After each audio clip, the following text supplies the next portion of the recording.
Good morning to you all. I'd like to welcome you all for the Friday virtual service. This is the day the Lord has made. Let us rejoice and be glad in it. Shall we pray? Father in heaven, we come before you. Thank you, Jesus, for the special morning you have given. Lord, we want to worship you, O God, with truth and spirit. Lord, we pray for all our staff in BBH, O Lord. Oh Father, we pray for their families. We pray for the service in the hospital. We pray for each one of our patients in the hospital, O God. We pray and commit them to your care, that you shield them and protect them. In Jesus' name I pray. Amen. Announcements. Many of our staff are celebrating their birthdays. This week, your names are sent in the e-notice board. Please take time to look into the e-notice board. Please meet the director in the boardroom today at 2:10 p.m. There's a scripture verse for you from Isaiah 46, verse 4. I'll read to you. I'll protect you and carry you all the days of your life. God bless you as you celebrate this special day in your life. This morning, worship team is with us to lead us into the worship. Good morning to you all. Let us all worship the Lord our God and praise Him.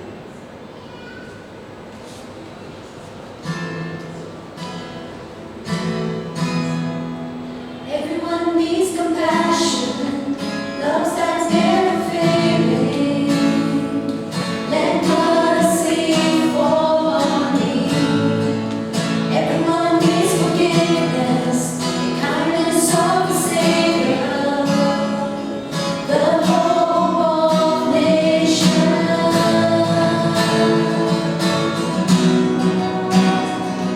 My Savior, He can move the mountains. My God is mighty to save. He is mighty to save forever. Author of salvation, He rose and conquered the grave. Jesus conquered the grave.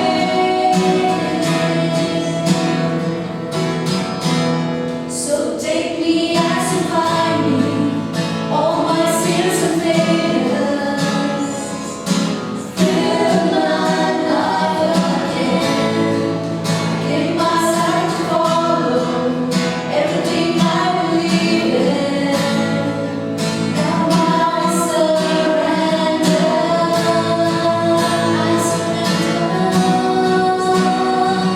My Savior, He can move the mountains. My God is mighty to save. He is mighty to save forever. Author of salvation, He rose and conquered the grave. Jesus conquered the grave. Shine your light, let the whole world see. We're singing for the glory of the risen King. Jesus, shine your light, let the whole world see. We're singing for the glory of the risen King. My Savior, He can move the mountains. My God is mighty to save. He is mighty to save forever. Author of salvation, He rose and conquered the grave. Jesus conquered the grave. This morning, we are very happy to have Dr. Spurgeon, our associate director, with us, and he will be sharing the word of God. Now I invite Dr. Spurgeon to share the word of God with us. I greet you all in the precious name of our Lord and Savior Jesus Christ. It was a small village by the name of Greenwich.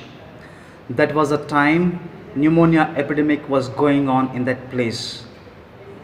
Many people were affected by this, and many people were dying because of this pneumonia. In that village, there was a young artist who was affected with this illness. She was affected with pneumonia. She has been taking all the medication which the doctor has prescribed, but there was not much of improvement. And finally, the doctor has given up hope on her. She also thought, though I was taking medication, there was no improvement in my health. And finally, she has also given up hope. There was no will for her to fight against this pneumonia. Through her window, she could see an old vine gradually shedding leaves as autumn was turning into winter. There were very few leaves on that old vine. She thought in her mind, when the last leaf falls down, I am going to die.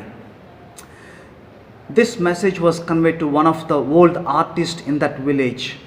This old artist, he decided he could do some magic. He wanted to do the best possible art, and therefore he went to that tree in the middle of the night and he made one wonderful leaf on that old vine tree. So every day morning she was getting up, that last leaf was never falling down, and finally she recovered, having hope, looking at that last leaf. The Bible says in the book of Proverbs chapter 13 verse 12, hope deferred makes the heart sick, but a desire fulfilled is a tree of life. As we continue to move on, as we continue to live this life, hope is very important for you and for me. And sometimes if you lose this hope, we will be paralyzed, will not be able to think and move forward. Some people who do not have this hope, they'll be insecure, they'll be anxious all the times, and they'll be worrying all the times.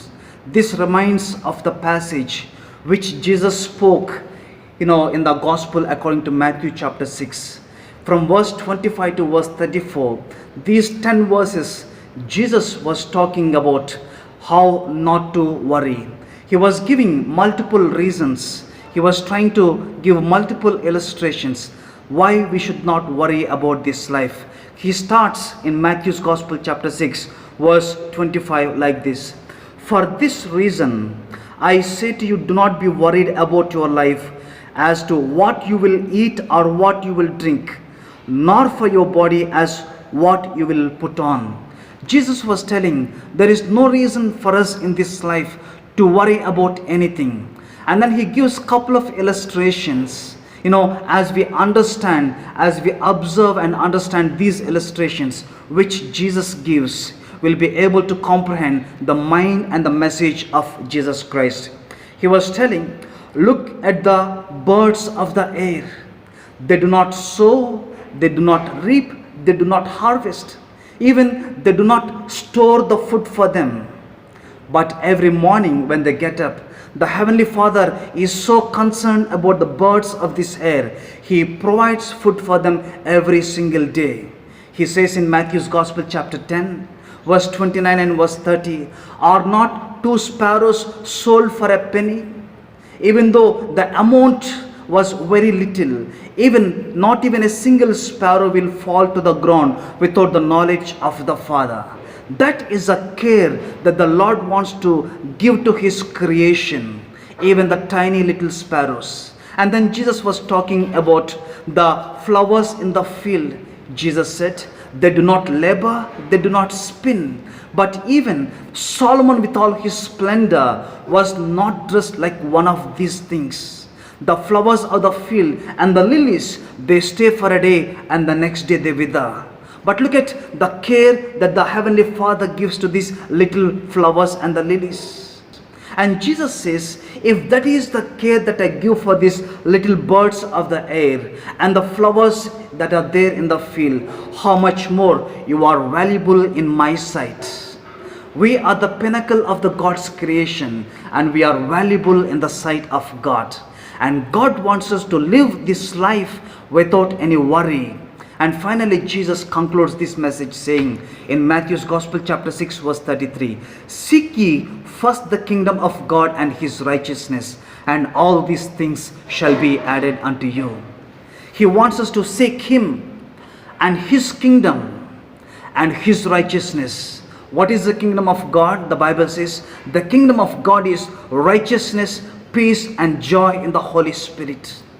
He is asking, our attention. He is asking us to focus on Him and His kingdom. As we continue to focus on Him and in His kingdom, as He continues to establish His kingdom in our hearts and in our families and in our institution, there is no need for us to fear, because God is concerned about each one of us. The Bible says in the book of Jeremiah chapter 29 verse 11, "For I know the plans that I have for you, plans not to harm you, but to give you a hope and a future." That is the heart of God. He wants us to have the hope and a future. He says in the book of Isaiah chapter 43 verse 18 and 19, "Forget the former things. Do not think about those things. Look forward what I am going to do to you. I am going to make a way in the wilderness and streams in the desert." He can create things which were not existent for His children. Christ promises hope for every one of us as we continue to seek His kingdom, as we allow His kingdom and His will to be established in our hearts and in our lives. He will bring and do something beautiful as we fix our eyes. Christ grants us hope for the future, not only for this life, even in the life to come. The Bible says in the book of Colossians chapter 1 verse 27, "Christ in you, the hope of glory." As we are passing through this season of insecurity, season of COVID, so much of confusion, may we fix our eyes on the Lord Jesus Christ. May we seek His kingdom. May we be the channels of His hope. May we be the channels of this blessing to the people around. God bless us. We thank God for the word that is brought to by Dr. Spurgeon. We acknowledge God's leading each day, and I pray that He will continue to sustain each member in the BBH family. Shall we pray? Father, we pray for your favor on each of your child. We thank you for the word in season. We pray that you continue to sustain us each day. Even as we come to this weekend, we pray that we will glorify your name and acknowledge your lordship through all that goes around us. Sustain us, Lord, through your word deep within our hearts. And now by the grace of the Lord Jesus Christ, our brother, and the love of God, the Father, and the sweet communion of the Holy Spirit, who comforts us, rest and abide with us now and forever. Amen.